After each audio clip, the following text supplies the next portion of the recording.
All right. Yeah, I know it's been 10 minutes. We're good now, though.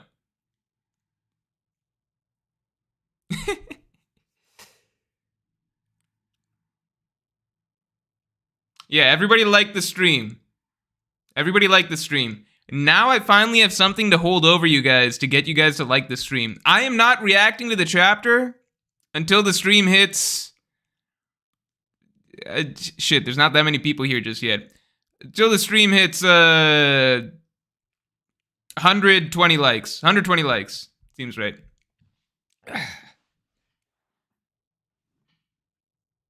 You guys are really unhappy. This is the most L's I've seen to start a stream. Who put you up to this?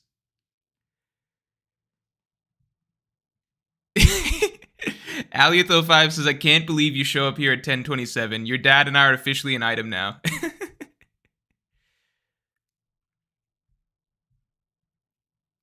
Yeah, get your L's out. Get it out of your system. Let's get it out. Yeah, this is nothing new.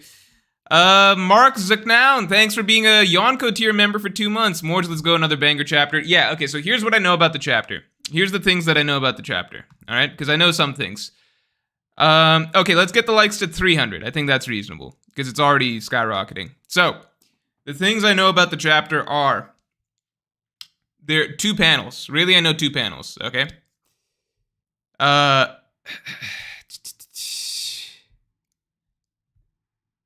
AJK's this is AJK's work. That's funny.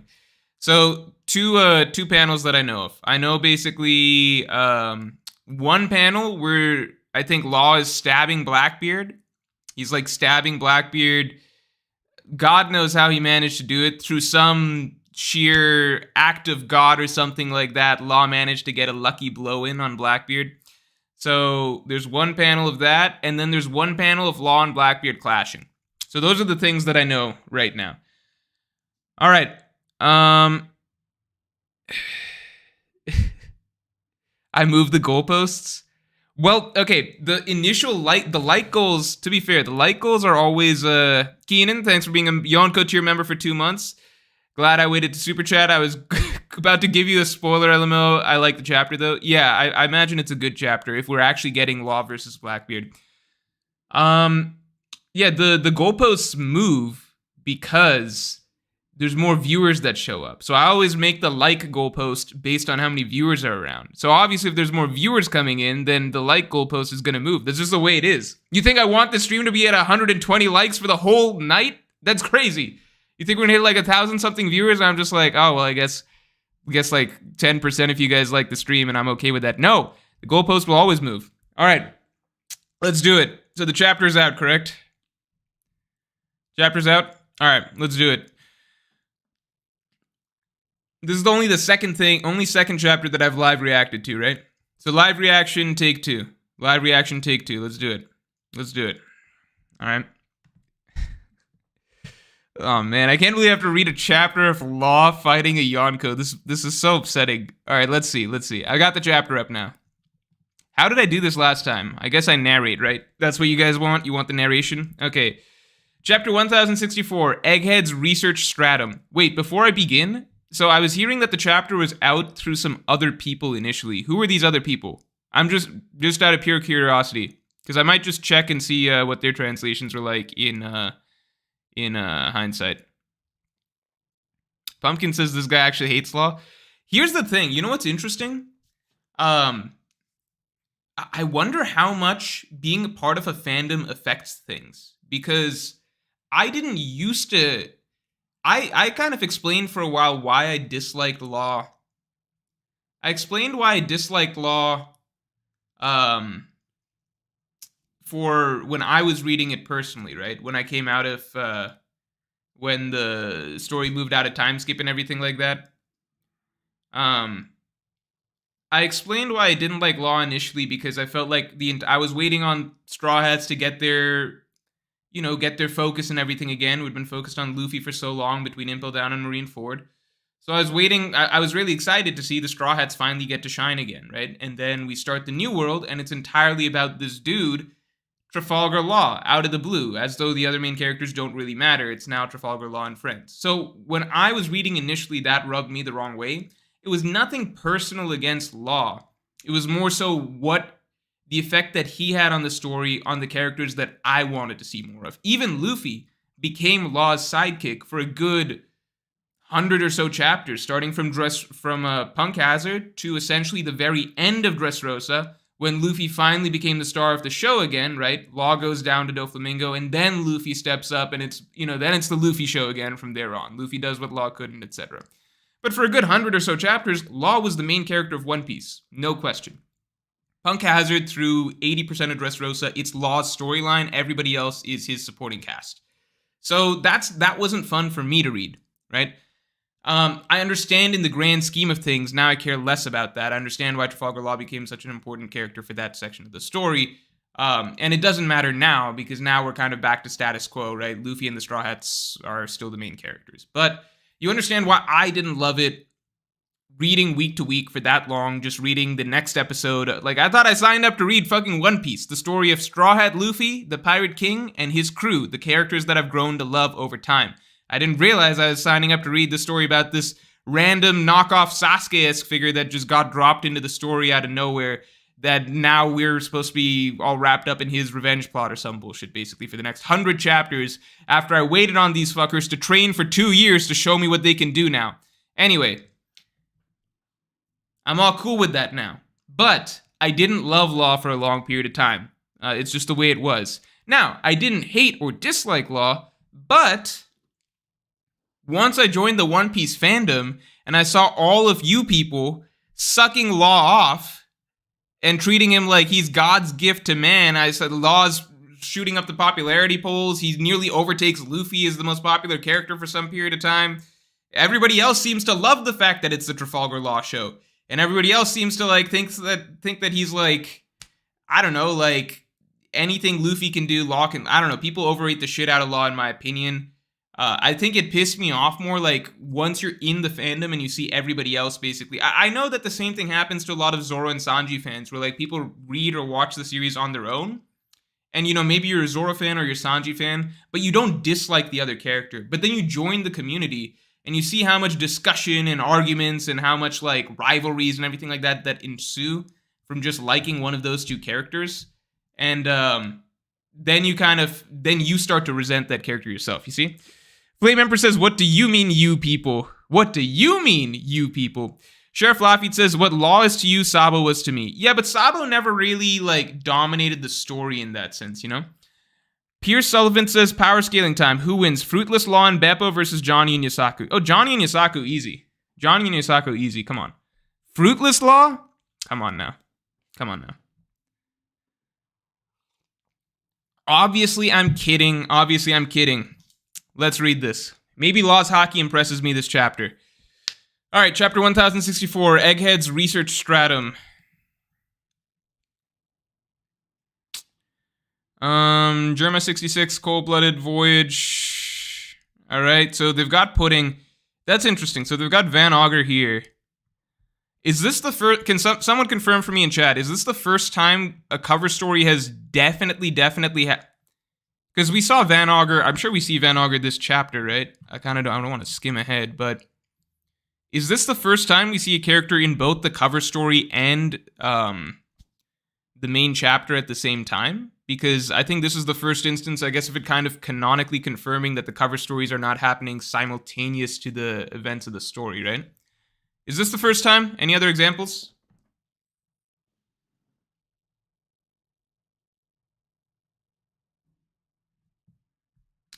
Mr. MMF2 says, last few chapters were so fired, maybe wish Wano was even more rushed, LMAO. The cover story is in the... Yeah, it has to be in the past, because we can assume it's not taking place in the future, but I'm just wondering, is there any other examples of this? It is the first time, right? Okay. So this is kind of confirmation of that. That's interesting. So we don't know how far back this happened or anything. For all we know, Aokiji could be wandering around somewhere right now. That's really interesting. So we don't know... Pudding could be... if Law is captured, then maybe we get some interaction between Law and Pudding even. That's interesting. All right. Zahaha. Crack. Yeah, I'm not going to read shit out loud. I'll just comment as I go.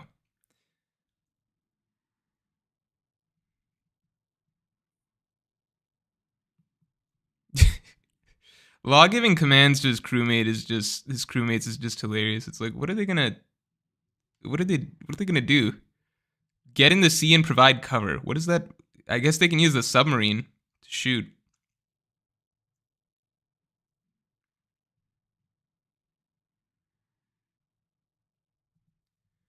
Our room, amputate. Wait, am I... What do you mean his power couldn't do that? That's not... Law could always do this, right? Law could always swing his sword from afar and,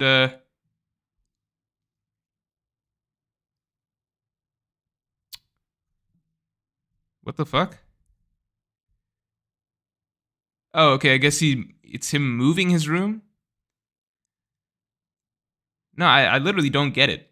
This is just what Law always does. He always swings his sword and cuts shit in half. How is this his awaken technique? I guess because the room is separated from him. It's a long distance room or something like that. Okay. Quake crash.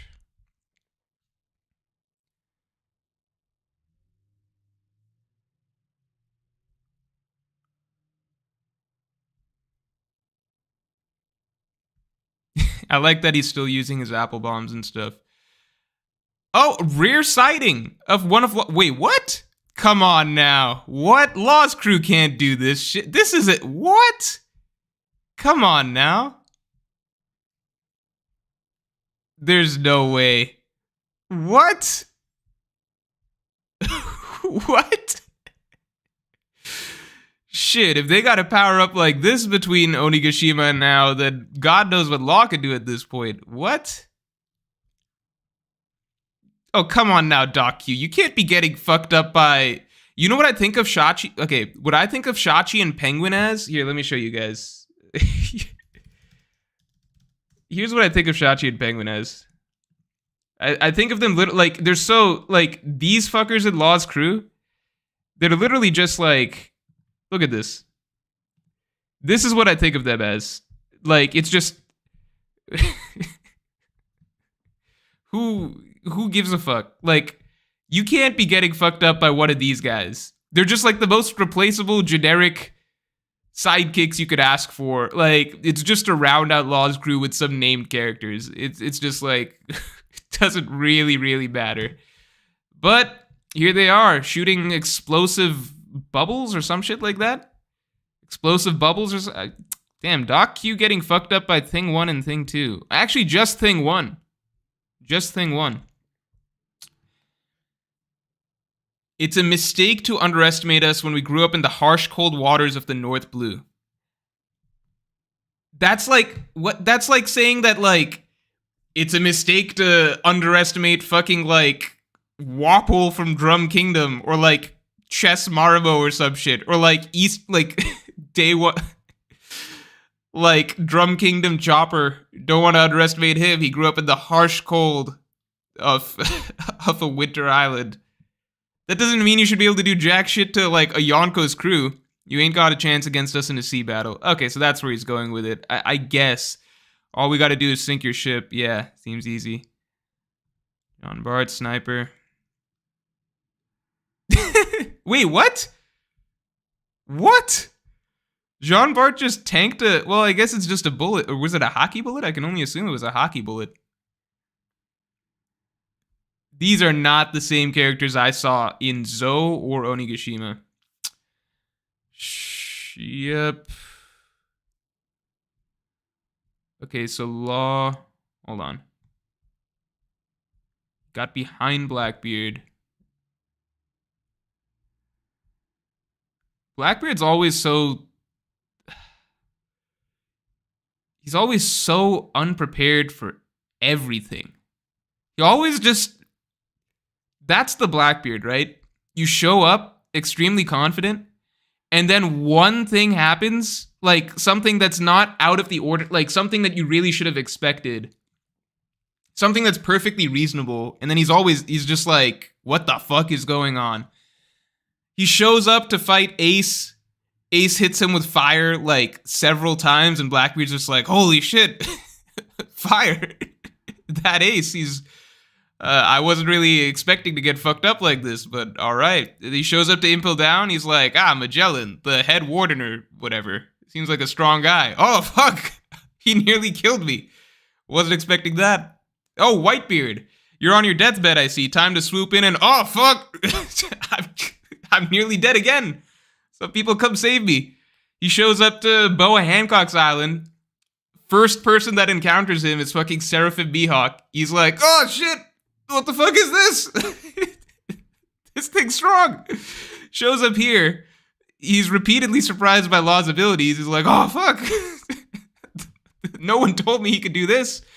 Now he's getting fucking puncture willied, whatever.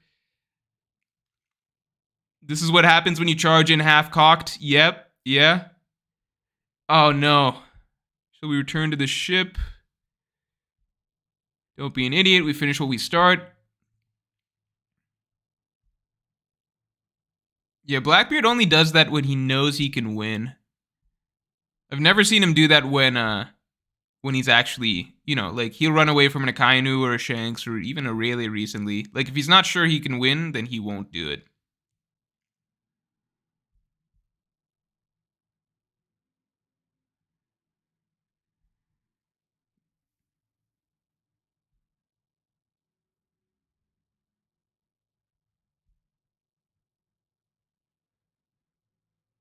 Okay, I see this. I see the usefulness of this in that Law's crew, they have a sub. I actually really, really like this, that they're using the submarine in combat very effectively because it actually is a really, really big advantage. Like, it's not just a flavor thing like, oh, it'd be cool if Law's crew had a submarine or something like that. Like, it actually plays into what makes them an effective crew because, yeah, logically thinking about it, no matter what ship you've got out there, it can't really fight against a submarine, can it? Law's crew actually probably has the most dangerous... Yeah, the most dangerous ship, I suppose, out of everybody who's got a ship out there right now. Jamal Amal, thanks for being a member for 2 months, a Yonko tier, literally dying at this Blackbeard commentary. He's the master of getting his jaw rocked. Yeah, he's... Thanks. Yeah, I'm not looking at chats. I have no idea. I kind of can just hear the member sound effects. So I'm not looking at chat for the most part. I don't really know how you guys are enjoying this reaction. But I also don't care because I don't like doing reactions. I'm only doing this because you guys demanded it. So I'm actually happier if you guys don't enjoy it. We might be taking a pound in now, but there'll be history soon. The Commodore is the strongest around. Mama's... Oh, pudding! Oh, shit! Hold on. Mama's gonna make you eat those words if she's still alive. Wouldn't we all like to know if she's still alive? I like her expression here. It's very calm. I thought that because, I want to check... Let me check the previous cover page. 1 second.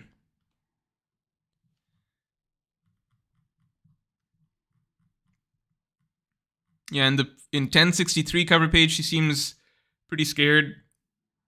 I like her expression here. This feels, I don't know, it seems fairly mature. Like mature, or there's a better word for it, poised. I think more so than from what we've seen from her in the past.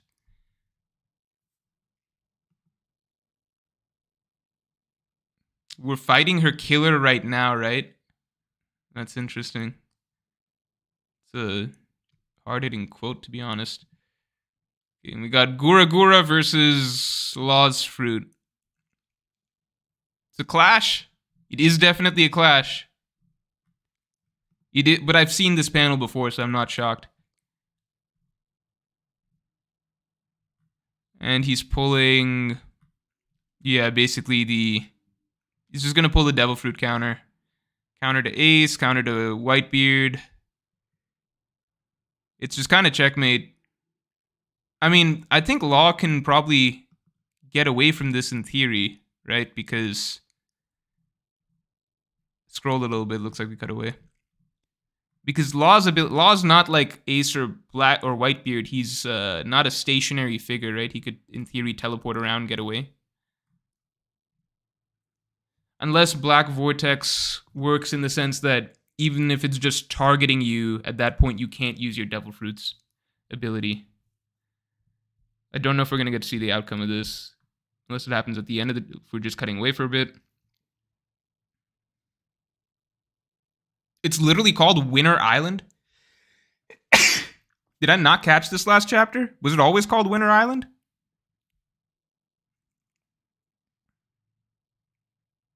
Why are they forced to wait? No, I guess it makes sense. You want to swoop in against the victor. But does it make sense? Like, wouldn't a good opportunity be when they're both occupied fighting each other? I guess he's assuming. This is. I don't quite get it. You know what is cool? And this is props to Law, I have to say. This type of commentary, right? We've seen this scene multiple times before. Two characters are fighting, right? Two big name characters are fighting, and the news goes back to the Marineford headquarters where they react to it, right? That only happens when big name characters are making moves. So, for example, Shanks and Whitebeard's meeting, right? That was something that gets reported, relayed back to Marineford. We kind of see their reactions there. Same with Shanks and Kaido's clash, right? To Yonko. That's a big deal. News goes back to Marineford. Things like that. So they are viewing this sort of encounter basically as like, you know, something. I think whenever Oda shows stuff like this, like, oh, whatever's happening right now is a big enough deal that it goes straight up to the top brass, basically. It's Oda putting respect on those two characters' names and their standing in the world. So that's cool to see. In that, reality is, as much as I should talk Law, he's... Let me think. He's, what, the fourth or fifth? It's hard to rate Cross-Guild, right? In terms of real captains, right? In terms of real captains, Law is essentially fourth or fifth most significant captain in the world right now, pirate captain. I view him and Kid as essentially somewhat similar to... Here's how I view him and Kid, basically. I view them as, like, their general status and standing in the world. Not necessarily, like, yeah, I think general status and standing in the world. I view them very similar to how Luffy was viewed post Whole Cake Island. As a pseudo-emperor. In that some people, like, he's in that echelon where they're clearly a cut above all the rest of the pirates below them, right? And they're getting bounties and stuff like that and being talked about in a respect that they're very, very notable pirates. But they don't quite have the status of being Yonko, right? They're not quite there. So I view Kid and Law as essentially having caught up to where Luffy was post Whole Cake Island. Right? I'm not even talking about strength or whatever. I'm saying as pirates, what's their general standing? They have bigger bounties than Luffy did, obviously, right? They have bigger bounties, like factually they have bigger bounties, but they're also not being called Yonko. So I'm kind of saying like just what it feels like they are to me in terms of general status and placement in the One Piece world. It feels like that pseudo-emperor kind of area. I don't know if you guys agree with that, but that's kind of just my take. Meanwhile, in Egghead, the island of the future. Yeah, I don't know if we're getting the rest of this fight. Okay, so the pacifista just wanted them to wear the correct clothes. Wait, what?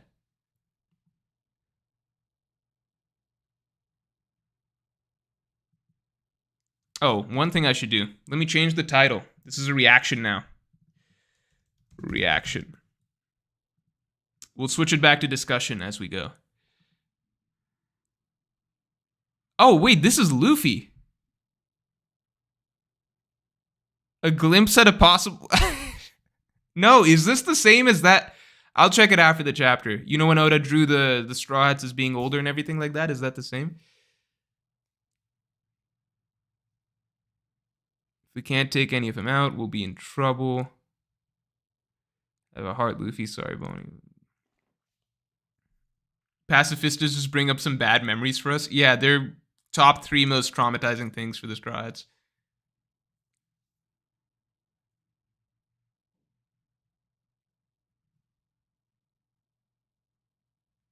Chopper's like, hey, can you turn me back?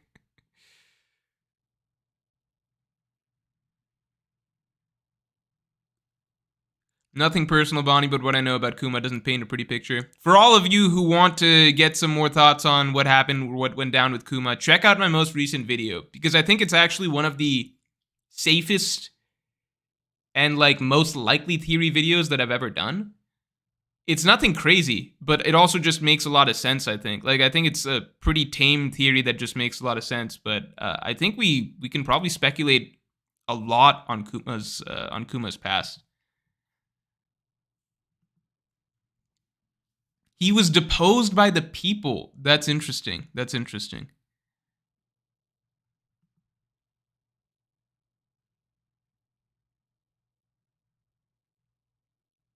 I'm very excited for the Bonnie Kuma backstory, because just the way it's being built up, you see Bonnie's reaction faces between this chapter and last chapter. It seems like it's going to be something very sad.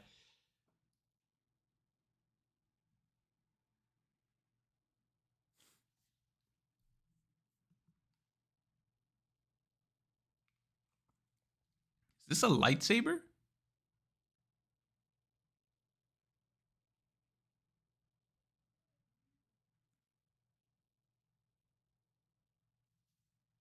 They must have forced him to accept the procedures somehow.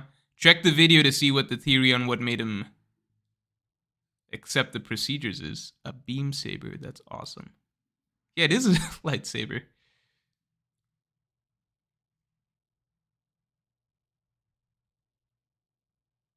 All right, her switching from kid to adult is kind of fucking with me. She seemed so young and innocent like a second ago. And then this is a very fan servicey shot right after that.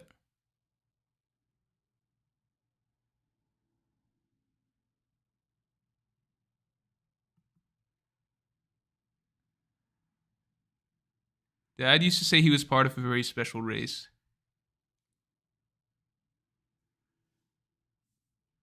Okay, so Kuma's a what?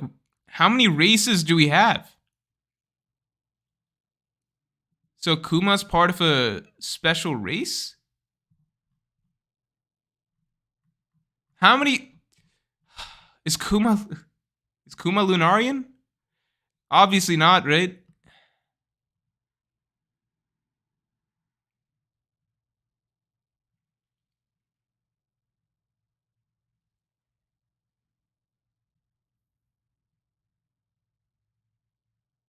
Oh my god, the mech is way bigger than I thought. I had no idea it was that big. It can literally hold the Sunny in the palm of its hand. That's actually insane. Is that bigger than the Ors type creatures? I would think so, right? This is actually one of the largest moving things we have in One Piece, period. Like, is this a San Juan Wolf comparable? What is this?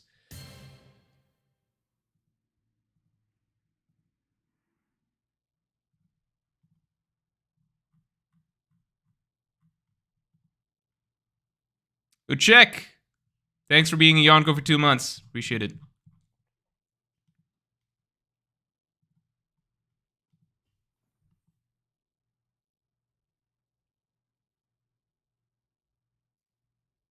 Giant monsters down there. Oh, this is cool. Holy shit. Oh, what? I'm looking at the city above the clouds, the research stratum. Oh, this is amazing. I think this is one of my favorite islands already. Just conceptually, I think, and from everything we've seen so far. Just Vegapunk's lab or Vegapunk City, I suppose, was really cool, but this is awesome. Guys, I'm loving the start of this arc. I just want to say that. I'm loving the vibe. Sorry, I'm loving the vibe. I'm loving the atmosphere. I'm loving the location. I'm loving the pacing. I'm loving the comedy.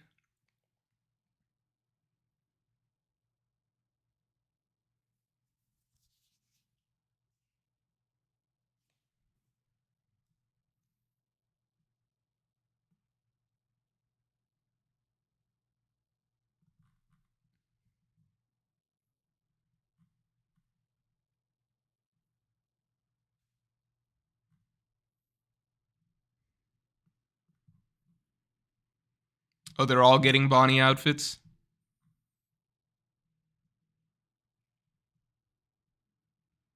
Why is Robin's... What? Whatever. It's Oda. Not complaining.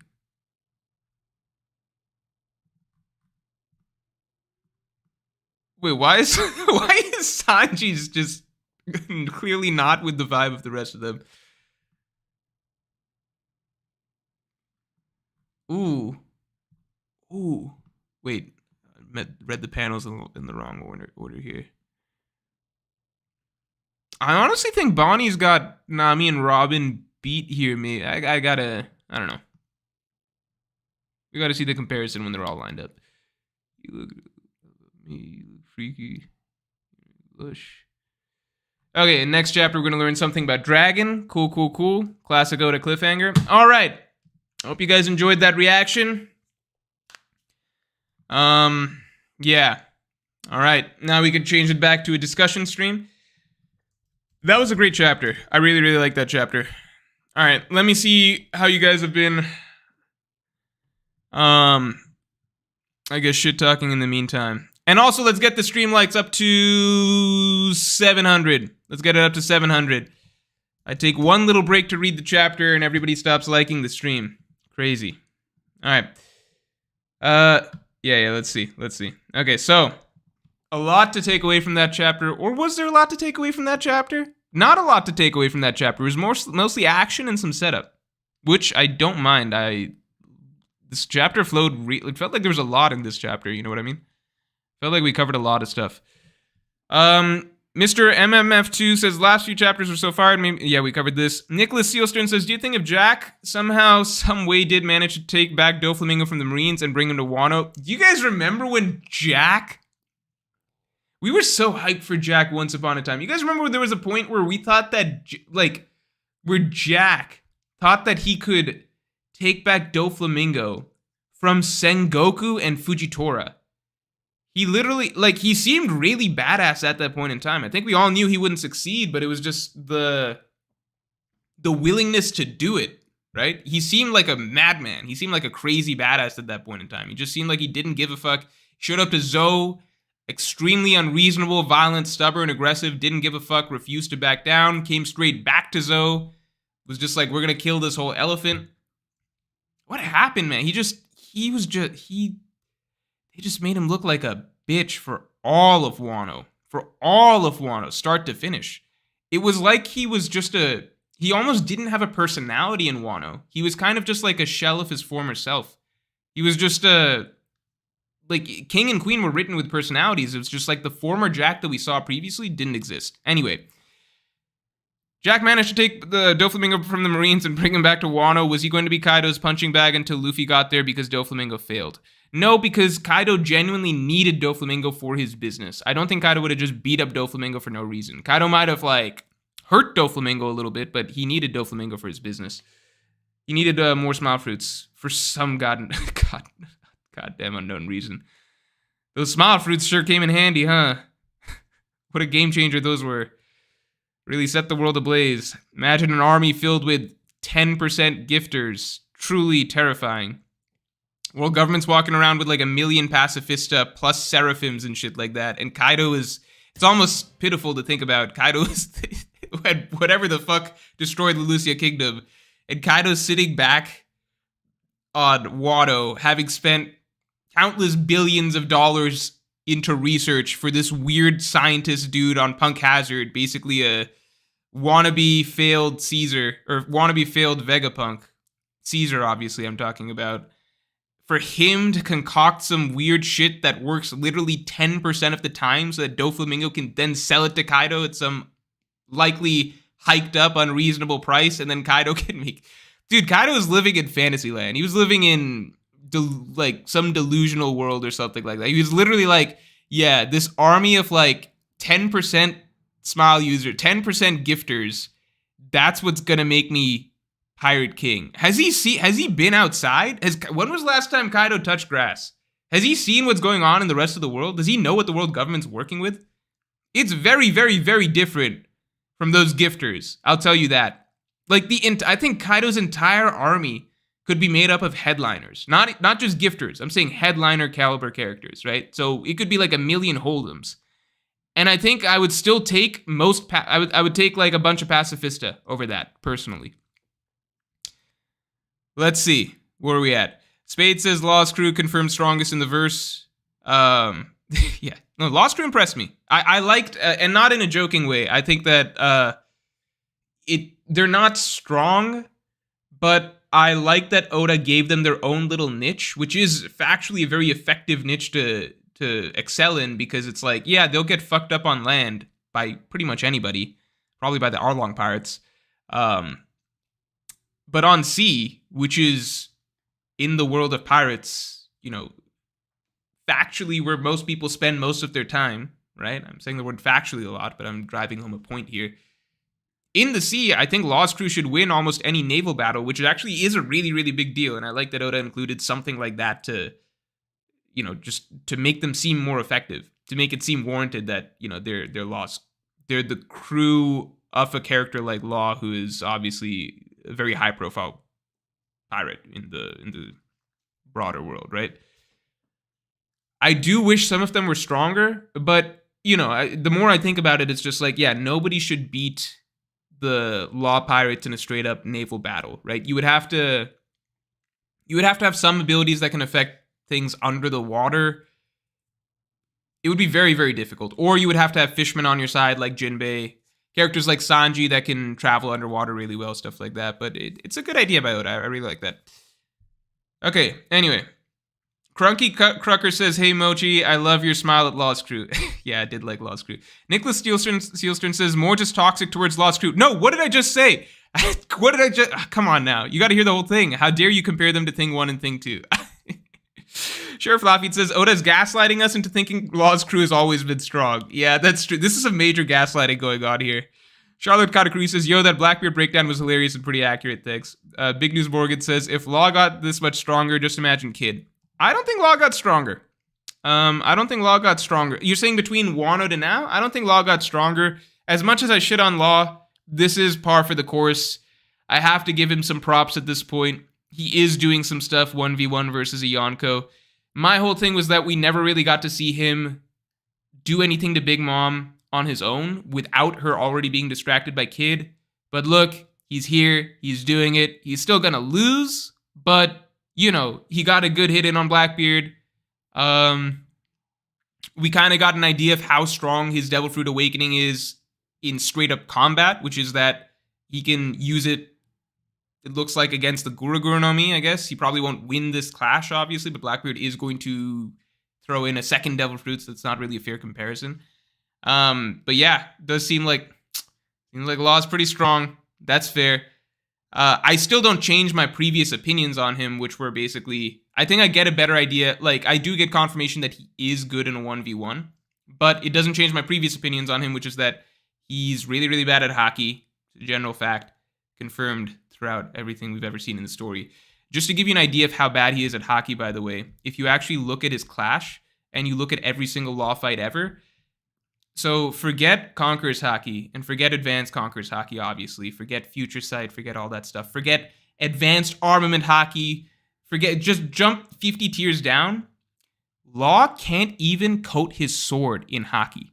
There is no black coating on Law's sword. The shit that Zoro was doing back in Dressrosa, Law can't even do that. He can't even coat his weapon in hockey. He's legitimately full-on Devil Fruit reliant, pure, what's the word? I guess, yeah, purely carried by his Devil Fruit, essentially. I mean, and that's just a fact, because again, we know hockey is what you would use if you're actually good at fighting, but he's got the brokest Devil Fruit in the verse, so he's able to keep up with characters like Blackbeard. I managed to circle back. What's funny is I think I started by giving Law props, and then over the course of it, like, my natural dislike just naturally, like, it was like a train track. It naturally segued me back onto a track where I just started shit-talking again. How did that happen? Anyway, Rikus Archive says, Aokiji will help Blackbeard or Urauge helps Law next chapter. I don't know, man. It's clear Law's not going to win the fight, I guess. Does he get captured? If he gets captured, wouldn't he get killed for his devil fruit? That means someone has to intervene. I don't know. It's possible that Blackbeard will hold Law captive, right? Because the useful thing about the Ope-Ope-Nami, right? The useful thing about the Ope-Ope-Nami is that obviously immortality surgery, but the person needs to die to do the immortality surgery, right? So instead of killing Law to get the fruit, then give the fruit to somebody else, have that person sacrifice themselves to make Whitebeard or Blackbeard immortal, it would make more sense. You've already got the fruit. Like, Law's already got the fruit. Make him sacrifice himself to kill Blackbeard, right? Or to, mixing up my words, right? Make Law sacrifice himself to make Blackbeard immortal, right? If you're Blackbeard, that's the easiest 1-2 step thing to do, right? If you need someone to sacrifice themselves to make you immortal, get the full use of the Ope-Ope-Nami, then make Law do it, right? So in that case, it makes a lot of sense, actually, that Blackbeard would capture Law and try and just make Law over time, maybe through torture or something like that. Well, they're not going to torture Law. But you get what I'm saying? I've thought over it a little bit, and it's like, the person, if you have your hands on the Ope-Ope-Nami, you also would want the Ope-Ope-Nami to be being used by someone that you're willing to, by someone that you want to kill, you want to have them kill themselves to give you immortality, right?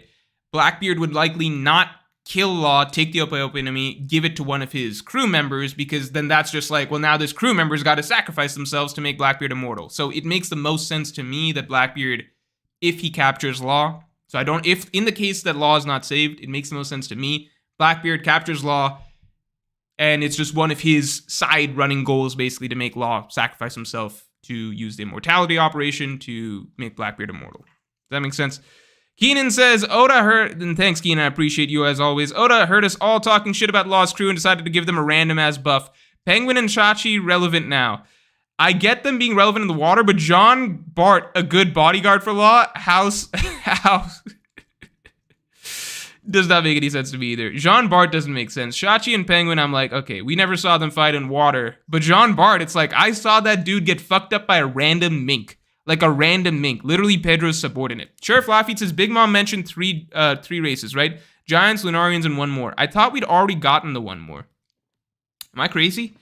I thought we'd already gotten the one more. Giants, Lunarians. No, you might be right.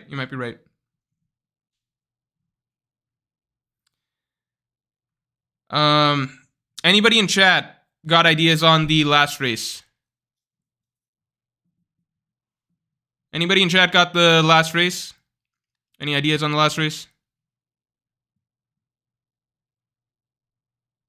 Onis, yeah. It might have been Onis, because as far as we know, we have not seen any Onis in Big Mom's crew, right? So that should round it out. So, do we have any theories on who Kuma is? What race Kuma is from? Yeah, because I thought we'd rounded it out pretty much. You know what?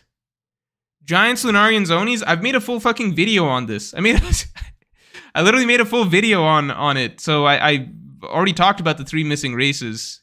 Let me see if I can find the video real quick. I made a full video on this. Hold on. I just want to see what it was. Real quick. Real quick. It was... Where is it? I think it was the only race is not what you think. And there I kind of listed out Giants, Onis, Lunarians, those type of races. Okay. Anyway. Let's see.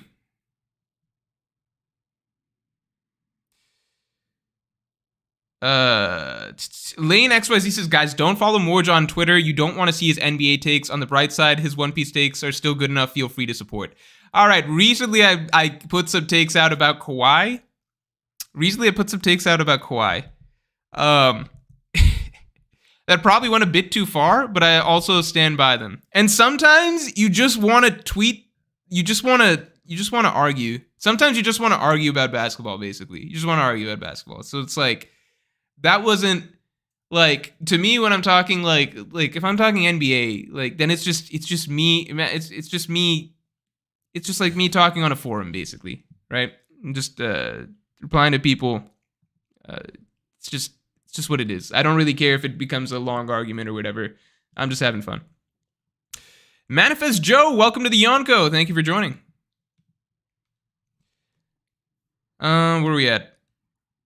Knufu Kenny says, thoughts on Law getting captured and locked up with Pudding, then Pudding confronts Law about Big Mom, maybe find out she's still alive. Would Law be able to tell if Big Mom's still alive or not? I don't know. And I don't know how much love Pudding still has for Big Mom, but she still clearly values her or respects her in some way in that, what she said this chapter. I like the little bit we got from Pudding this chapter. JK Kane says, what's your take on the connection between Vega and Dragon, Luffy's mom info? Vega and Dragon, Luffy's mom info. Oh, I don't know if we're getting Luffy's mom info out of this. I don't know. I don't really have a take on it. I'm interested to see what info there is on Dragon, but yeah, I don't have any crazy expectations right now that it's going to be like Luffy's mom or something. Aespa comeback says, Morj, time to give Shachi his respect. He shot out that attack like a motherfucking pacifista. Wouldn't shock me if he has a 500 million bounty since Law is 3 bill. If Shachi has a 500 million berry bounty, you realize that's what fucking Law and Luffy had coming out of Dressrosa after beating Doflamingo? I mean, I know bounty inflation's become a thing recently, but you also have to do shit to get those bounties. They don't just give them out for free. Luffy had to literally defeat Doflamingo to get a 500 million berry bounty. Keep in mind, Sabo, second in command of the Revolutionary Army, only had a 600 million berry bounty for the longest fucking time. And he's been at this for years. Come on now, 500 million for doing what? If I were the Straw Hats, I would be pissed if Shachi shows up with a 500 million berry bounty after sitting in a fucking submarine for the entire battle while they were upstairs fighting Toby Ropo and shit. Tahala Jahan says, Bin Chainsaw Man felt like an acid trip, astronauts and frogs. Oh, I'm so excited. There's Chainsaw Man content coming. I'm so excited. Sheriff Lafitte says, and it does feel like Chainsaw Man is a roller coaster of a ride to read. It's just a lot of fun to read. You just power through it like that. At the end, you're like, what the fuck was all that shit? It's just a lot of fun to read. Sheriff Lafitte says, think Akainu is talking about the constraints of his job. Maybe wishes he could be out in the action like he could before instead of relying on others. I like that take on it. Yeah, because he can't just ship out and kill pirates like he wants to. Or civilians like he used to. Mr. Crescent says, Law still can't 1v1, needs his crew to set up assists. Good point, Mr. Crescent. Wait a second. Good point. Mr. Crescent coming in, giving me some good material. Let's take a look. How did Law land that hit, per se? Was it thanks to... Hold on. Wait, what the fuck even happened here? How is he behind... Alright, I can't tell exactly what the what the layout of all this is. Some apple bobs and shit. Okay, hold on. What happens here? Jean Bart gives him cover. Does that allow him to land an attack on Blackbeard?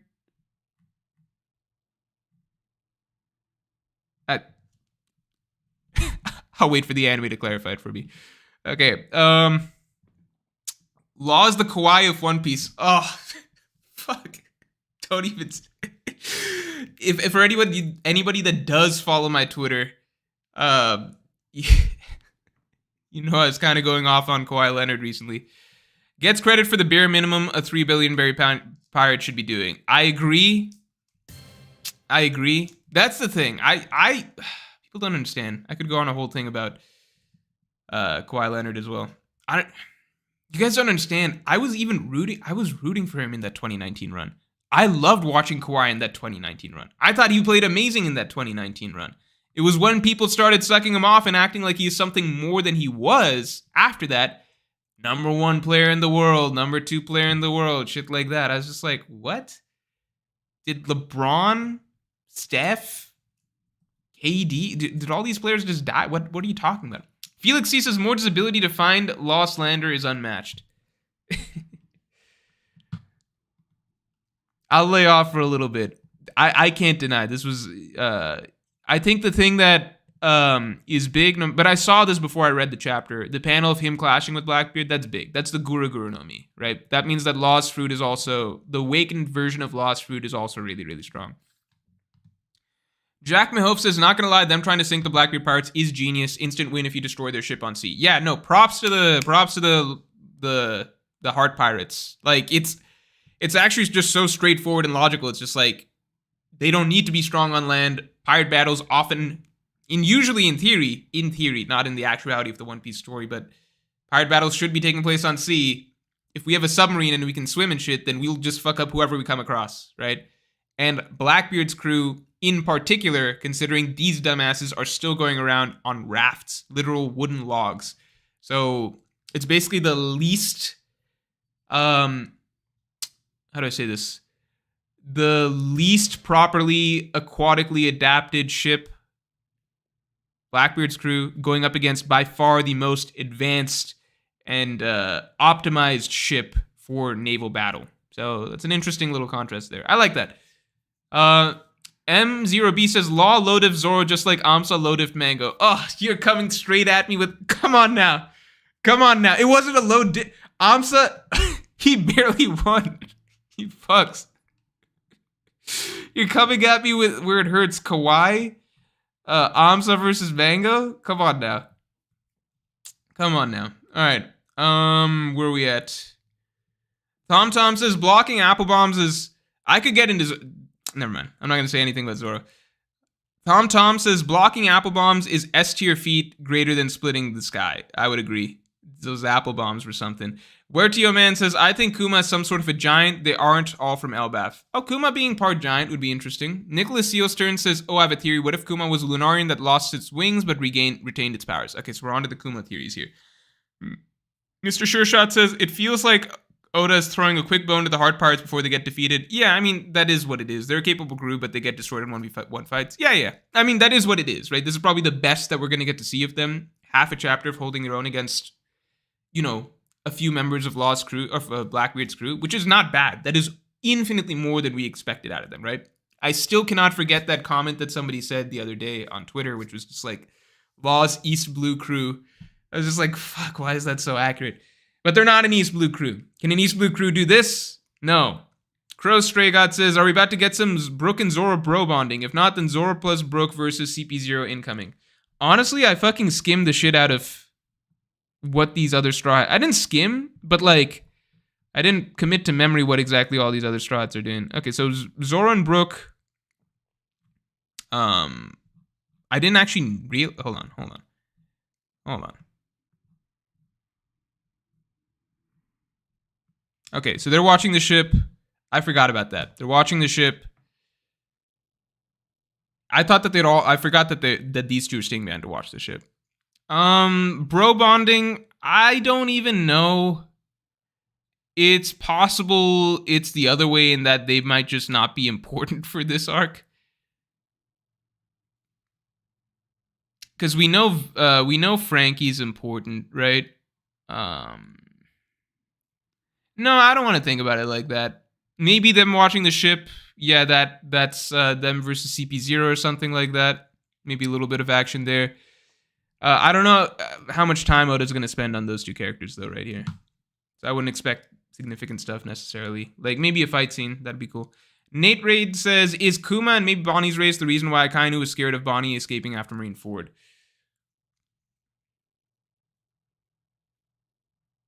He said that it sent chills down his spine. So I personally always feel that it's more so her fruit, which seems extraordinarily useful. Her fruit either being used for evil or the world government really, really needs her fruit for some reason. Because if their race is that important, they've already got Kuma. So why would Bonnie be that important in that case? They've already got Kuma, who's a completely subservient figure. They wouldn't need Bonnie. So to me, the only unique thing about Bonnie would be her fruit, right? John Ross says Zoro staying behind probably means he's going to have to deal with CP0 alone for a minute. Yeah, I honestly, I don't want to see old matchups again. I don't need to see Zoro versus Kaku 2.0. I would love to see, if we got to see a bit of Sanji versus Lucci or something like that. I don't know. Planet Max says, stop underrating Law. It's really people say Zoro greater than Law, lol. If you took two kings, they wouldn't even put a dent in Big Mom and yet one extreme. If you took two kings, they wouldn't even put a dent in Big Mom and yet one extreme div Zoro. Wait, what? Okay, if you're getting into serious power scaling, let's be real here. What Zoro did against Kaido is more impressive than what Law did here against Blackbeard, right? Law and Kid beat Big Mom through teamwork because their abilities play off really well against with each other, because Law is very, very, very good at support, teleporting shit around, getting in attacks from behind. His ability is very devastating if he can land it through teamwork because somebody else is distracting the main target, right? So no, maybe two kings couldn't beat Big Mom, but keep in mind, once Zoro started getting advanced Conqueror's Haki, Zoro pretty much steamrolled King. He pretty much steamrolled King. And Zoro with Ashura scarred Kaido in a straight-up head-on confrontation, which again is more impressive than what Law did here, right? So this is the best that we've seen out of Law in a 1v1 confrontation, which is pretty impressive, right? He got a good hit on Blackbeard, although everyone gets a good hit on Blackbeard when they first meet him, but he got a good hit in on Blackbeard, and it looks like he's going toe-to-toe with him for a panel right here. That's good. But again, that doesn't, like, we saw Zoro versus Kaido, who is a stronger Yonko than Blackbeard as far as we know so far, and we know how that went, basically, in their one major interaction. So, and again, all before, like, Zoro versus King, you gotta look at Zoro versus King after Zoro got his advanced Conqueror's Haki. That's all I'm saying. Mr. MMF2 says, next video about Dragon and VP connection. Next video about Dragon and VP connection. No, I don't have anything good on it. I don't want to force it. Mark Ross says, Bonnie said Vegapunk was a special race, not Kuma. She said Vegapunk was a special race? That makes a lot more sense to me, but I reread that like several times. It didn't seem like that. Dad always used to say he was part of a very special race, but so what? Him being different doesn't justify forcing him to be a lab rat. Isn't she talking about Kuma? Dad always used to say he was very part of the sport. He may call himself a scientist, but to me, he's just a murderer. He may call himself a scientist, but to me, he's just a murderer. Dad always used to say he was part of a very special race. So he used to say Vegapunk was part of a special race, but so what? Him being different, that doesn't make sense. So him being different, so let's pretend it's Vegapunk. Vegapunk being different doesn't justify forcing him to be a lab rat. So the confusing thing here is like you're using him twice in this sentence, right? Basic English grammar means that this would be the same him you're referring to. So it wouldn't make sense if it's saying, but so what? Vegapunk being different doesn't justify forcing Kuma to be a lab rat. No matter what English grammar dictates, you have to specify one of these two names over the course of the sentence if you're referring to two different people. So either you're saying, but so what? Vegapunk being different. So let's say she's starting off talking about Vegapunk. But so what? Him, parentheses, Vegapunk, being different doesn't justify forcing. Then she would have to say Kuma to be a lab rat, right? Or the reverse, but so what? Kuma being different doesn't justify forcing Kuma to be a lab rat. So that would be the case if it's Kuma both times. You just would never use it. You would never phrase a sentence as saying him twice if the hymns refer to two different hymns in that sentence. One of those needs to be clarified as a name. However, this is also not an official translation, right? This is TCB. So it's possible that they just translated in a weird way. And it sure as hell doesn't justify killing him. So basically it would be like, but so what? Him, parentheses Vegapunk, being different doesn't justify forcing him, Kuma, to be a lab rat. And it sure as hell doesn't justify killing him, Kuma, again. So basically it depends. We gotta wait on the Viz translation. Because if TCB translated this and it actually is supposed to be referring to Vegapunk, then no offense TCB if you're in chat, but this is just a straight up grammatically incorrect translation. Right, you need to specify the subject here when you're changing the subject at least once. But so what? Him being different doesn't justify forcing him. You need to switch that for Kuma. That's TCB usually. Love your guys' translations. I prefer them to Viz's or whatever.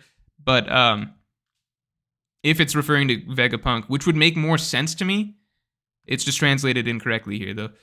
Lord Naga Viper said, Zoro gonna confront Brook about Grim Reapers. Pfft, come on now. We're never getting that Grim Reaper plotline again. There's no way. Bato Baloo, thanks for being a member for 2 months. Yonko tier, do you think Vega will actually die? His statement seems really weird to me. Really cool that he has a big future sight, though. I don't know if it's literally future sight. I think it's just him being smart. I don't know if it's future sight. Like, it's just a wise wise man's belief here or something like that, or approximation of based on the way things are going. I mean, we literally know CP0 is coming to kill him. So the thing is, when he says, I will die soon, right? Is it because he's realized that the world government is going to come after him? In which case he probably won't die because the Straw Hats will protect him and everything like that. On the flip side, right? On the flip side, if it's kind of like I've realized that it's time, like my time in the world is up, I should probably go. Maybe one last act of, heroism or something like that, or noble self-sacrifice, that's its own thing. I'm just going to be real, which is that ever since Wano, where many characters, namely the Scabbards, right, but many characters kind of talked about how they're willing to die, and then nothing really came of it, I am not going to take those statements too seriously in the future. J.K. Kane, thanks for being a Yonko tier member for 2 months. Chainsaw Man is amazing. I think that Fire Punch is a masterpiece, and Goodbye Area is a basic too. Fujimoto's pacing, paneling is humorous, and humor is peak right now. I 100% agree. 100% agree. Again, can't wait to get at the content on that. It's coming very soon. I know sometimes I say that and it takes a bit, but this one's coming really soon. If I could show you the tabs that are open on my computer right now, you would see some Chainsaw Man shit. Sheriff Laffy says, Oda's ideal fashion of the future is all women walking around in leotards and thongs. Yeah, Oda always finds a way. Doesn't matter where they're at. If they're in some ancient old school feudal Japan country like Wano, or the distant future, a vision of a futuristic society, doesn't matter. The women are always going to be dressed the same way. Also kind of interesting that the last arc that we were just in is kind of the most, I guess it's what you would say basically is like kind of a civilization out of the past, right? A civilization out of the past. It's going with old school samurai, feudal era Japan stuff, right? And then this very next arc is all about the future. I really like that. That's pretty cool.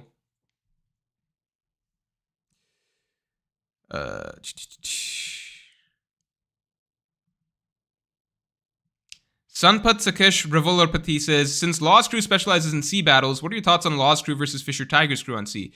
BTW excited for your Chainsaw Man takes. Law's Crew versus Fisher Tiger's Crew on sea. Okay, so the thing is, the Fishmen in theory are really good. This comes around to, I was mainly praising the submarine because they've got the best ship for ocean fights, right? In an actual sea battle, they should still straight up lose to Fishmen, which is, why we saw that straight up, like the Fishman pirate or the Arlong pirates way back in East Blue fucked up the marine ships that came after them, or the marine ship that came after them. But Lost Crew's got the whole package. So they've also got the ship to match. The submarine's really broke. We just never saw it used in combat up till now. Pullmouth, thanks for being a Yonko for 2 months. Appreciate it.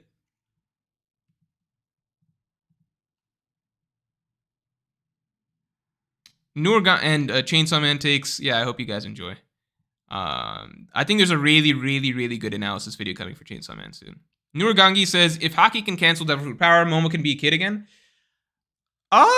It depends if Oda decides that it would work that way. Honestly, Jewelry Bonnie could just make him a kid again because it seems like she's going to be a mainstay going forward, right? Wouldn't even need to get to the Haki point. Smith Song says, Virgo at best to Tobiropo, Lucci Lucci Kaku stronger, ? I think Lucci and Kaku would be stronger than Virgo is right now. I like to think. Virgo at best to Tobiropo. I said that last stream, like kind of just throwing that out. I don't really know. Honestly, I think that it gets harder the further you go down with, like, here's a rough way that I look at it. You guys can agree, disagree, basically. I think it gets harder the further you go down from the top, right? Because I don't know how much Oda's thinking about the lower and lower levels. I personally feel like the Tobiropo would in theory be comparable to what we call the veterans of Big Mom's crew, so Oven, Daifuku, stuff like that. What's interesting is I think that even from the little comparisons we got, so we kind of got to see Sanji versus Daifuku over in Hokage Island, and we got to see Sanji versus Page 1 towards the beginning of Wano, before Sanji got his big upgrades and stuff like that. And those are actually kind of identical interactions. That's just a small thing. I don't know if Oda's like actually thinking about like each one of those interactions like that, because they're still like Sanji versus Daifuku is relatively short, Sanji versus Page 1 relatively short.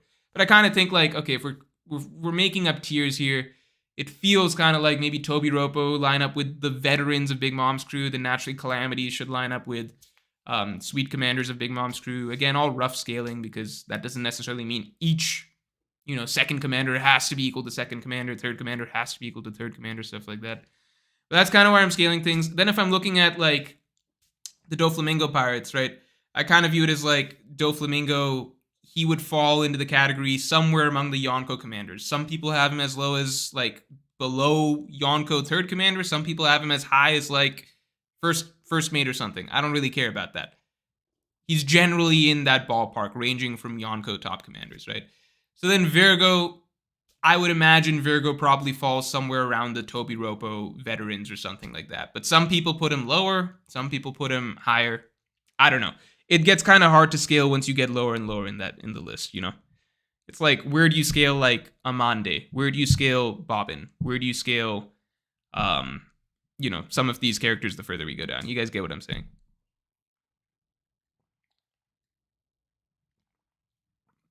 Planet Max says, also stop pushing a false agenda of Law being bad in 1v1s. Just because he fought a much stronger person and lost doesn't mean he's bad in a 1v1.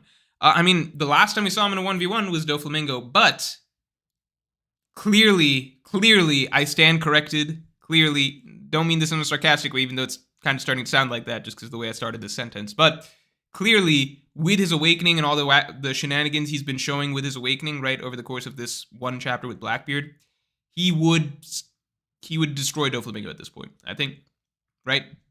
He's fighting a Yonko. He would destroy Doflamingo at this point. So I will stop pushing the false agenda that Law is bad in 1v1s. He is not as good as certain other characters that he gets compared to in 1v1s. I would still obviously take Kid in a 1v1, Zoro in a 1v1, stuff like that. Law's full strength, as shown over the course of the rooftop fight and the Big Mom fight, is in support, doing support-based things, especially when his friends can get him open shots. He can teleport people around to get them open shots. That's just me. Like, I'm just reading straight quotes from the manga here, which is Law repeatedly saying, stop using me as support, as characters continuously use him as support over the course of fights. So he's the GOAT support player. Like, that's not a bad thing, by the way. Being number one, like the number one support player, number one 2v2 fighter in the entire verse, that's a compliment. Like, shouts to Law. That's pretty good. 1v1, he's not as bad as I thought previously. Still heavily overrated by the fandom, in my opinion. But, Shoria Tucker says, who's faster, Gear 5th Luffy or Peak Sanji? I have never been able to really, place, what Oda's trying to do with, Sanji's speed versus, Luffy's speed, because it's just, it's hard to say. It's really hard to say. I literally don't know. I didn't know back, I was always like, okay, Gear 2nd's definitely faster than Sanji, but then Sanji would do some shit. I'm like, okay, maybe not. I don't know. Gear 5th Luffy or Peak Sanji, I don't know. Don't ask me that. I don't think Oda even has thought about it, to be honest. Tom says, it's honestly refreshing how comparably tame Sanji's reaction was to Nami and Robin's outfits. Thank you. I'm glad that I didn't even have to, I didn't think of, it wasn't a whole scene or whatever. Maybe Oda just didn't have the panel space to draw a big reaction, but you know what's funny is that, I'm not going to go into it. I'm happy that Sanji's stuff has been toned down a little bit. Blue says, Rick and Morji, haha. I used your method to get my girlfriend to watch One Piece and convinced her Gaimon is Zoro's father is a major spoiler. What? Why would you do that? Why would you get... All right. Planet Max says, I'm sorry, Law's Karoom feat on Big Mom greater than Zoro's Kaido feat. What? How? Kaido's perfectly okay after that attack. Even Zoro downplayed it. Big Mom was perfectly... Wait, what? Meanwhile, Big Mom was seriously hurt. I don't think you're reading, because Big Mom was literally getting up, ready to fuck up Kid and Law's shit, and was just like, yeah, that stuff was totally fine, right? Then they had to shoot her down the hole, still perfectly fine. She had to get blown up by an island's worth of explosives, and then she went all the way down and landed in magma, and that's the last we saw of Big Mom. Law's K-Room feat on Big Mom is not as good as... Because the biggest difference here is that Law's K-Room feat was something that he managed to land on her thanks to her being distracted by Kid's attack. The big thing with Zoro versus Kaido is that was a straight-on, head-up confrontation. Kaido had his club out and everything. He saw him coming. They went head-to-head. Zoro used Ashura. Zoro deflected his attack and then scarred Kaido. It It is significantly more impressive than damaging Big Mom through a sneak attack that also did not cause, as far as we know, the same degree of permanent damage as Zoro did to Kaido, which was a scar. Again, something that has been made a huge deal of as being something that has only happened to him ever once in all of his history as a pirate. That's really big. Like, Kaido's whole persona is built around the idea of his basically invulnerability, right? That was what has been beat into our heads over the course of, like, from his introduction all the way through Wano itself. So scarring Kaido was always going to be a bigger feat than doing damage to Big Mom. I don't think those two things are comparable. And, then you add in the gravy of it being, well, Zoro versus Kaido was actually a head-on confrontation versus Law's being a sneak attack thanks to an opening made by Kid. I don't think it's comparable. Jordan Easterbrook says, I think Bonnie's fruit isn't special, but she has been alive since the Void Century, and Kuma is found family potentially. No, because it's just like, she looks like a kid in the flashback. It'd be really weird if she's like a 1,000-year-old woman that just like cosplays as a kid to get like young guys, because Kuma's a young guy to her, to treat her like their daughter. That'd be really fucking bizarre. Like, imagine if I don't even need to go into that. That's really weird. Falcon Monster says, how do you think Law's crew will handle Burgess? I think Oda conveniently wrote Burgess out of the action in this chapter just because it's just like, I don't think we're going to get the details of how this whole fight plays out necessarily. Maybe next chapter we do, but I don't think we get the details of how this whole fight plays out. I think the next thing we're going to cut to is probably Law's crew defeated already. Because if we saw Burgess versus John Bard, it's just over, right? Smith Song says, you think Sanji fighting Dofi/Virgo was a bad showing? I think it was good for Sanji at the time. I think it was cool stuff for Sanji at the time. People just unfortunately over time use it as L's against him, I suppose. But if people rewind, right? Back in Punk Hazard, it's hard to explain, but like, it's just as your perception of characters changes. Back in Punk Hazard, we all knew that Law is going to be stronger than, Law was being portrayed comparable to Luffy back then, right? We kind of didn't know the full stuff that the Straw Hats could do, so we didn't know Luffy was actually way stronger than Law. We didn't know how strong fully Zoro was, stuff like that. So at the time, when Virgo was first introduced, we were all kind of, how to explain this? We didn't even know that Luffy was stronger than Smoker at that point in time. Okay, it took a while for us to get real confirmation that Luffy is definitely way stronger than Smoker. It really came around over the course of Dressrosa when he started beating Doflamingo's ass, right? But we were so used to Smoker being stronger than Luffy throughout the story that when it was revealed to us that, okay, Smoker's a vice admiral now, that's a big boost. He's waiting for Luffy and everything like that. We really didn't get a gauge on how Luffy stacks up to Smoker or Law or Virgo or anything like that over the course of Punk Hazard. Oda kept that secret. He had Luffy fight Caesar, who we just couldn't scale anything to, right? So from our perspective, right at the time, it was like, okay, Sanji kind of held off Virgo for a bit. Yeah, he got injured, but that makes sense. Virgo's the main boss of this arc, right? He's a bigger threat than Caesar, or at least being portrayed to be. So the fact that Sanji actually fought Virgo, if you guys remember, during Punk Hazard, that was considered pretty cool. Sanji actually held off Virgo for a while, because at that moment in time, we didn't know how strong Virgo was. We just felt like, okay, Virgo's the biggest threat on this island. And then later on, we saw, okay, Virgo's even stronger than Smoker. Again, at that point in time, the natural community expectation would be Smoker would be stronger than, okay, so Smoker's pretty strong, right? Smoker's Luffy's main rival in the Marines. That's how we're thinking of it at the time. So the fact that Sanji held his own against somebody that then fucked up Smoker, with our perspective and our understanding at that point in time, this was still impressive for Sanji, right? Does this make sense? I don't know if it, try and rewind to how you thought about things back then, because back then, Smoker still seemed really strong. That's why it was actually very impressive for Law to defeat Smoker right off the bat, because we're like, whoa, this is Vice Admiral Smoker right now, right? Now we're having Law fight Vice Admiral Smoker. Smoker's Luffy's main rival. Law beat him. It was all it was hard to scale for us. These are just characters that we couldn't really get a good gauge on, but Smoker was a really good indicator at that time. So overall, Sanji losing to Virgo initially was not a big deal. It was as things went on and we started seeing other things okay, Sanji losing to Doflamingo, right? But then also Law and Luffy doing significantly better against Doflamingo. We're starting to get a better gauge of things than Zoro not doing.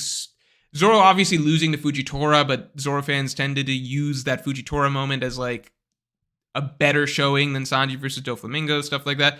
Over time, as Virgo began to seem less and less important, then people started using Sanji versus Virgo against him, whereas initially it was kind of cool that he held his own against Virgo, as I said. And then over time, as Doflamingo started to seem less and less of a big deal, right? Once you're facing Cracker, Katakuri, right? Guys like that. Then Sanji versus Doflamingo became a really big knock against him because it was just like, okay, so Sanji just can't hang with any of these type of guys, right? And the truth is, he couldn't. That's why he needed a power-up against Queen. Once he got the power-up, he can spank guys like that. So he basically destroyed Queen. So yeah, all in all, I think that, long way of saying, I think that like a lot of power scaling or whatever, it's just perspective on at the time, and then later on we kind of get a better idea of how strong characters are as we get more examples or showings.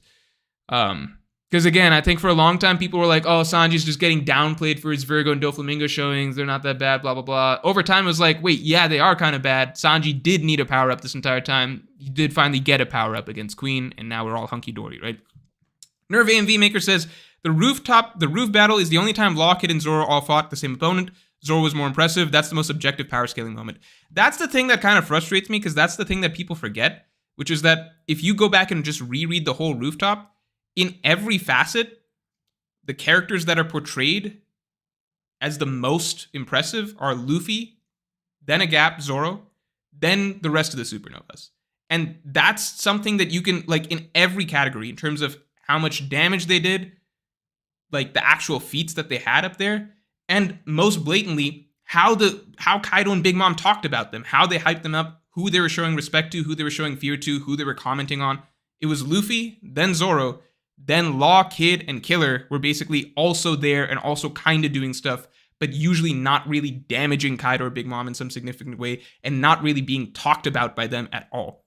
Like, that's the reality of it. So when you have all five of them, it's kind of clear who Oda is showing the most significant portrayal to, and who he's giving the most hype to, right?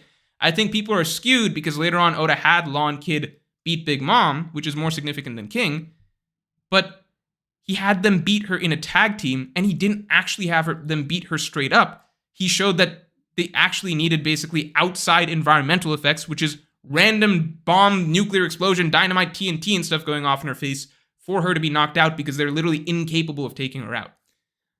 To me, it's kind of just like, I look at the rooftop as basically, okay, when you've got all the supernova lined up, who is Oda putting the most spotlight on? Who is he hyping up the most? It was just Luffy, then Zoro, then the rest of them. That's it. Like, there's not much more to it than me. More to me, if that makes sense. And I guess the cherry on top is basically just like Oda hyping up Advanced Conquerors Haki as being the most important thing over and over and over. And who does he give it to? Out of all of the supernovas, out of the worst generation, it's just Luffy and Zoro. Like, that's kind of the thing that matters the most in the world. And he's not giving it to Kid or Law. Paper says, old Luffy is the most generic-looking old man Law. Yeah, he is. This is 70-year-old Luffy. I don't know how much of a design he's supposed to have. Sampath Sakesh Ravolprati says, since CP9, Since CP9 wiped the floor with the Strats in Water 7, it would be kind of cathartic to see Luffy and Zoro wipe the floor with CP0. Now, Lucci Pogface. No, don't do Lucci like that. I like the past villains still getting their respect. He's not buggy, you know? Miss Super from Cigar Verk. Thanks, Tom. How do you think everyone was sure Joy Boy will come in 20 years? The whole world is now in chaos. Revel making moves. Old Yonko's out. Luffy and Joy Boy are here. How so specific? It must have had some date or some shit written on the poneglyph. Must have been some date or something written on it. I don't know. Gotta be something written on it there.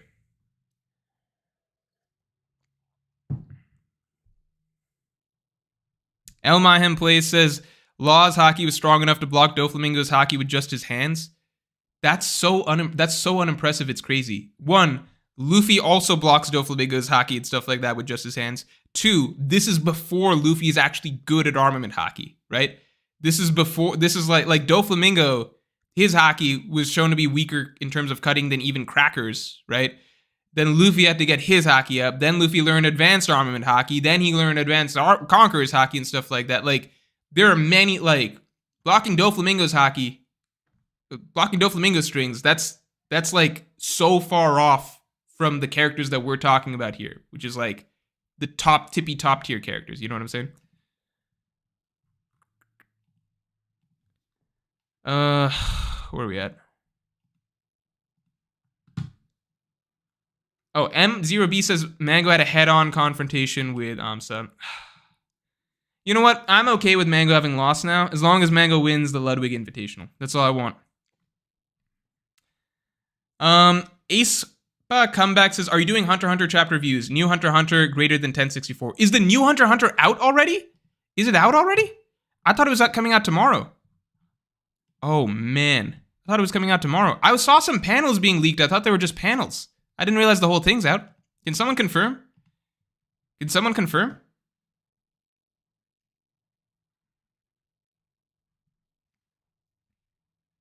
Someone confirm. Hello?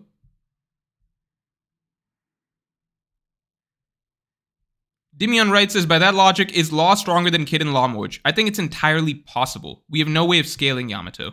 We have no way of scaling Yamato properly because she didn't get like a 1v1 fight against anyone besides her dad. But I would, if I'm being straight up, I think it goes either way. I think Oda could make it go either way because he really did hype Yamato quite a bit. He did hype Yamato. Like, she just fought Kaido straight up. Let me put it this way. Yamato against... The thing we don't know is how much, if at all, Kaido is holding back against Yamato because it's his daughter. If we are to take it at face value that Kaido was actually, like, fighting, right? Not necessarily all out, but he was, like, fighting, like, with intent to win. Then Yamato is significantly more impressive than what Kid or Law did against Big Mom. Because anytime you fucking cut down to Kid or Law versus Big Mom, they're getting slapped around and then, like, crawling over and, like, hitting her while she's busy beating up the other one. That's basically it. It is significantly more pathetic than Yamato, like, actually going back and forth with Kaido and clashing with him. Now, the caveat here is, again, Kaido is her dad. And it seemed like once Kaido got somewhat serious, he basically just beat her to the ground. But it's hard to say, like, was he trying to... Like, what was he doing really during the initial parts of the fight, basically? It's hard to say. I would personally put Yamato above Kid and Law, personally, but it's possible through Devil Fruit shenanigans, it could go either way. I don't know.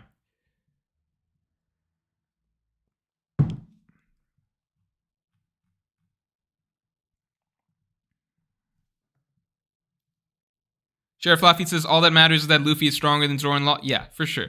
Luffy, there's a big gap right now between Luffy and, like, all these other guys that he's being, that we kind of throw around there. Okay, I gotta read Hunter x Hunter as well. I'm not gonna read it here on stream because I feel like that's just not what the people want. You know, it's not something that everybody's interested in, but I'm definitely gonna read it in a bit. I do want to do Hunter x Hunter content. Wish I could tell you guys what's around the corner. Because there's some stuff I want to do around the corner. Dom the Mom says, favorite One Piece content creator. Thank you, I appreciate it. What do you think is the best end goal of Egghead Island? Also, what do you think of the new Chainsaw Man chapter? Also, like the stream. Also, everybody like the stream. Great idea. End goal of Egghead Island. I would love to see. I talked about this a bit recently in like my ARCs videos or whatever. I would be perfectly happy if all we got is a lot of exposition, a sad, like, explaining kind of what's been going on with the world recently. Unravel this whole Bonnie, Kuma, Dragon, Revolutionaries Army web of mysteries. I would love to see that so we actually understand what's at stake, what everybody's fighting for here in the Revolutionary Armies, understand a bit more about Sword, everything like that. And maybe get a really nice, sad backstory out of the Kuma Bonnie situation. I would love to see that. In terms of bonus content, I would love to see the world government show more of its hand.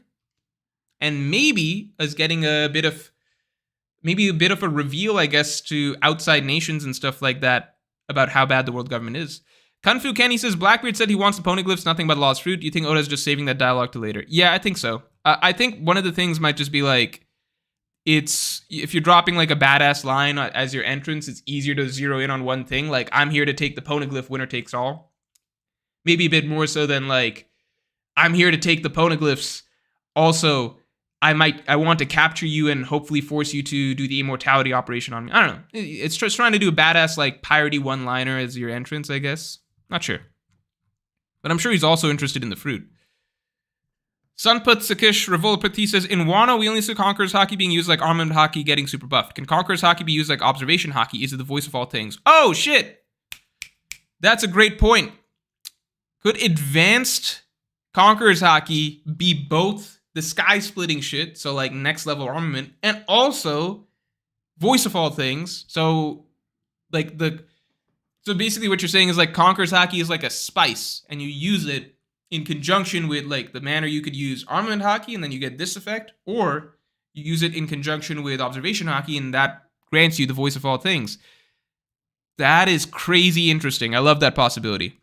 And only Roger and Luffy are known to use that. So that's really, really cool as a possibility. Momonosuke has something similar, but we don't know if it's Zenisha specific, right? Hybrid says, do you think Zoro's question to Vegapunk is ignored? I think that was a mistranslation. I think that it was just like, from my understanding, reading the Viz translation, it wasn't like he wanted anything specific. It was more like, you'd better not fuck with us. You're going to take us to our captain or something. Sheriff Lafitte says, Strahd upgrades on Egghead, yes or no? Strahd upgrades on Egghead, yes or no? Maybe some. Like, Frankie for sure, I think would be cool.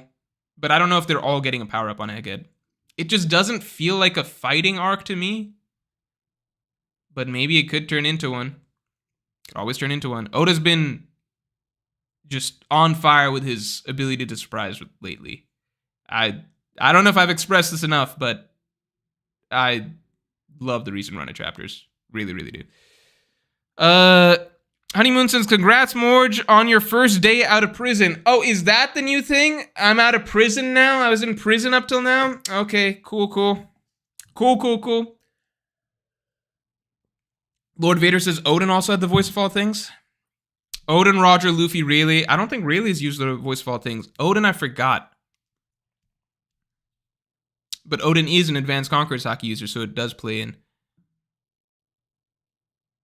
AJK says, look at how Blackbeard canceled out Law's room with his Quake attack. Any thoughts for future use against Luffy? I do have some interesting thoughts on how Blackbeard versus Luffy could go down. I'd rather not share them here, but I think it's pretty cool. I think that could be one of the best fights of the series. Well, that's a really generic thing to say, right? It's fucking Luffy versus Blackbeard. Probably the most built-up to fight in the entire story, but I think the route Oda might go with it could be really, really cool. Hybrid says, what do you think Zoro and Brook will do in this arc? I think it's very possible that they're not going to be prominent this arc, which is why they're off to the side, but would be... Sometimes I think that Oda might just like split up characters just so there's not that many on screen. So if Zoro and Brook have a skirmish with CP0, that could be cool for sure. Again, I would rather the new matchup, so I wouldn't want to see Zoro versus Kaku again. I wouldn't even want to see like Zoro versus Lucci necessarily. Like let somebody else shine a bit, maybe. Like let me see Sanji versus Kaku or Sanji versus Lucci or something. But Oda might do it just to scale Lucci to modern day, maybe have him fight Zoro or something.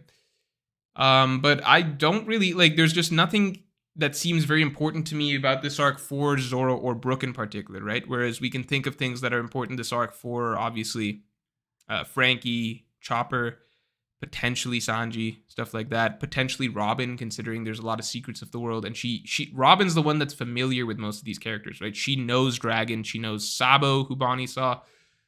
She knows Dragon. She knows Sabo. She probably has more information on Kuma through the Revolutionaries and stuff like that. So, yeah. Rei Uchiha says, could Isa from Skypiea have voice of all things? Was it voice of all? It seems more similar to Kobe, what Kobe had, which is just really good observation hockey where she can just hear everything. Same as NL had. She can just hear everything. Voice of all things is a bit more. Tom says they're a North Blue crew now instead of an East Blue crew. That's true, and they pretty much labeled themselves as that. So I think that's right. Tom says the two swordsmen are staying back the same chapters. We see a lightsaber. You think they're scared? Maybe they're scared.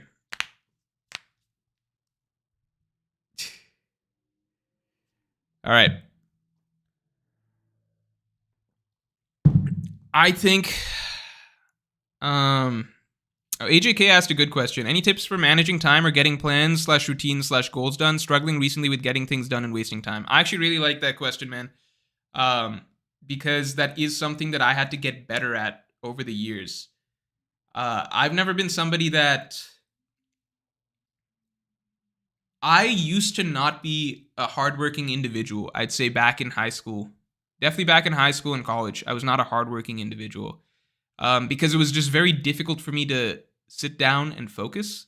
And some people just say ADHD, ADD, stuff like that. I don't think I even have that. Um, I think for me, it's just very difficult for me to want like the the monotony of getting certain things done versus like um, just getting to watch something, read something, play with my own ideas about stuff, do things that are mentally stimulating or mentally creative or stuff like that. That is always overridden like me wanting to work, and that's like a hard thing for a lot of people to get over, right? Here are some tips, okay, for anybody that has difficulty getting certain things done, okay? This is a universal one, which is one, if you make lists of things that you have to do, activation energy is one of the hardest things for people who procrastinate a lot. What I mean by that is basically like if you have a ton of things to do, the hardest part is getting started, right? If you start by doing small things first and then building up to bigger things, it gets the ball rolling and it gets you mentally into a sort of work mode. And it also feeds a sort of, I don't know if dopamine is the right word or whatever, but it does check off little things in your brain that makes you feel more and more productive. So imagine you have like 5 things that you have to do, right? And only 2 of those things are really, really difficult. If you make that list of 5 things and you start with the small things and you start feeling like I'm checking off this, I did this, I sent this email, sent this email. What's another small thing? You get what I'm saying. Sent this email, did the groceries, ran this errand or whatever. If you do those small things, they build up and give you momentum very quickly. So your mind starts feeling like you're being very productive, and that ramps up to basically once you've knocked all that other stuff out, you're not only in the work mode to do the big thing that you were saving for last, but also you've got everything else cleared off your plate, so your mind's more clear, you feel less stressed, and you can knock it out of the way. Okay, so that's one really big thing. The other really big thing is creating schedules. If you create schedules as in like this day I have to work, and you actually set alarms or set exact times that you need to be working on these things, right? Like literally set alarms. If you can, literally get somebody to come in and tell you have to start working on things now. That can't always work. You need another person in the place or whatever, significant other, friend, roommate, whatever. But usually having somebody come in and tell you need to start working now is the best thing. Right now I use a virtual assistant for my business and everything like that. So actually I just have her tell me, but it is very, very useful. Having somebody come in and just tell you need to do X, Y, or Z, that snaps you out of it and makes you do it. But if you can't do any of that, do alarms. Do alarms, create schedules. You need to do this day. Don't let that day end without having done that. That's pretty much all I got for the moment. Lists, things like that. Last thing I'll say is basically, I have the benefit. I didn't always have this, but I have 2 laptops right now. You guys remember when I used to stream from the old laptop? That was when the streams used to break down and stuff like that. But I use this laptop exclusively for work. I use this room exclusively for work. One of the biggest things that will sidetrack you is when you open up your laptop and you have a shit ton of other tabs, YouTube, whatever fun stuff you guys do, video games or whatever stuff like that up on there, right? That will get you sidetracked right away because your mindset is just like, it's so easy to get distracted by this or that. You just click on this one video, then after a little bit, you wasted an hour. You always want to start a good workday by having a blank. Like, do this the night before. Set up your laptop the night before, the laptop you're going to work on. Close all your other tabs. Open up whatever you need to work on. So the Word doc, Google Doc, whatever. Start with that open, like the thing that you are going to work on, and let that be the only thing that's on your computer, right? So that when you wake up in the morning, it's time to work, you're opening it up, it's right there. Your mind's not going to wander, you're not going to go anywhere else, and don't let yourself open up another tab. Just work on what you got. That's my TED Talk there, basically, but that's from somebody who basically... I used to be a certain way, and I empathize greatly with people who are like that and who have had similar struggle. Now I consider myself a very productive person, and even if I procrastinate, I do always ultimately get what I need to get done. It just might take me a while. So for example, after this, I'm going to write a script. I'm going to finish writing a script for next week's video. That's what I'm going to do. Even though it's pretty late at night for me, I'm not going to finish the day till I'm done with that. Well, the day's technically done. It's midnight, but I'm not going to go to sleep till I've done that. Anyway, that's all. I think I'm gonna call the stream on this. Yeah. Thanks everybody for tuning in. I'm also not gonna read Hunter x Hunter till I'm done writing. I might take a little break and read Hunter x Hunter, but it'll get my mind all. I'll just be wanting to think about Hunter x Hunter. I'll do the script first. Akash Panda, you're my last question for the day. No more supers or anything like that. Do you think canceling Devil Fruit is just an advanced hockey technique, or could have it without other advanced techniques, like you mentioned in your hockey video? Maybe Oda reveals it's an advanced hockey technique, in which case, unfortunately, you have to give Law props again for advanced hockey. But as far as we know now, I think the little effects we got with it didn't even have like black hockey coming out of it, so I don't think it's anything particularly special hockey-wise. I don't know. All right. Thanks everybody for tuning in. I will talk to you all later. Peace.